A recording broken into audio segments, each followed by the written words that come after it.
Hi everyone, my name is Bogdanka Kersik and today I will be talking about language and communication disorders.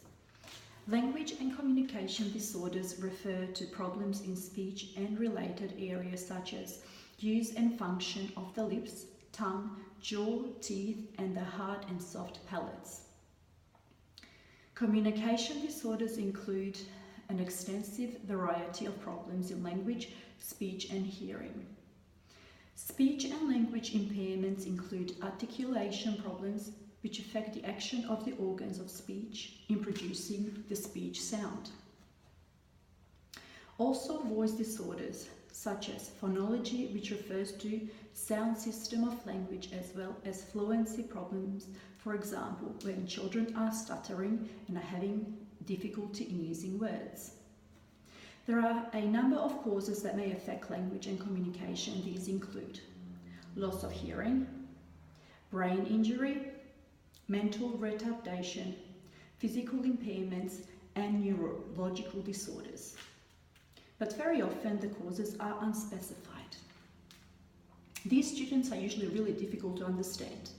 They mispronounce their words. They are also very reluctant to talk, and they usually simplify the sound structure in words. Children with speech, language, and communication needs pose major challenges for the education system. The children's language and communication disorders are argued to arise from three different causes.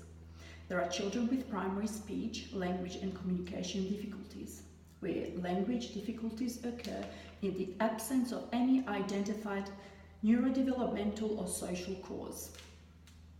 The second subgroup comprises children with cognitive, sensory, or physical impairment as their primary area of difficulty. And finally, there is a subgroup of children whose language and communication disorders are associated with limited experience, typically associated with socioeconomic disadvantage. A student with language and communication disorders usually presents an array of characteristics, including the inability to follow directions, slow and incomprehensible speech, and pronunciation difficulties. The link between their thoughts and ideas and the vocabulary and concepts they use to express their thoughts are usually limited.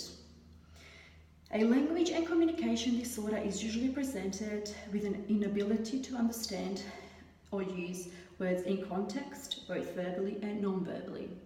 Some characteristics of language disorders include improper use of words and their meanings, inability to express ideas, inappropriate grammatical patterns, reduced vocabulary, and inability to follow directions.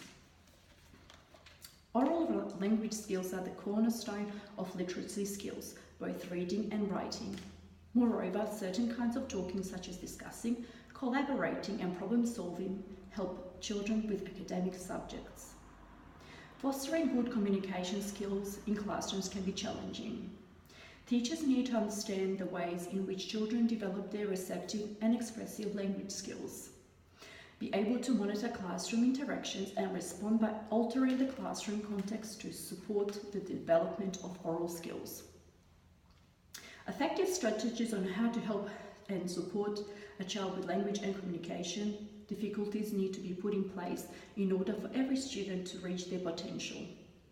It's important to know how to interact with children. It is important to allow time after asking questions for students to listen, think and process what has been said.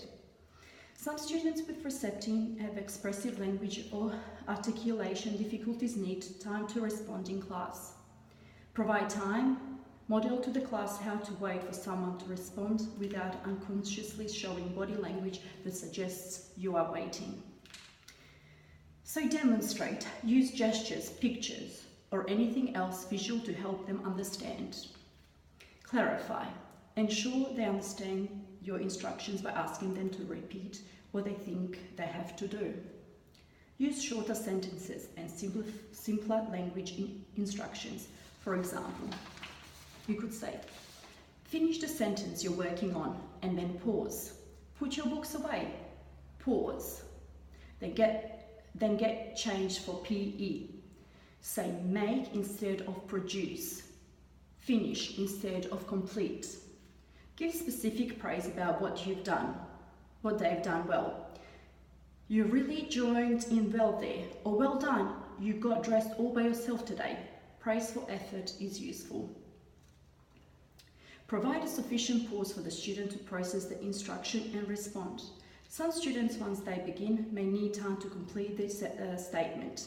And if the student is having obvious problems or difficulties finding a word, then prompt them. After they have finished talking, thank them and use their contribution to further the discussion or link to content. Do not draw attention to their difficulties. Support them and enable them to participate. Thank you.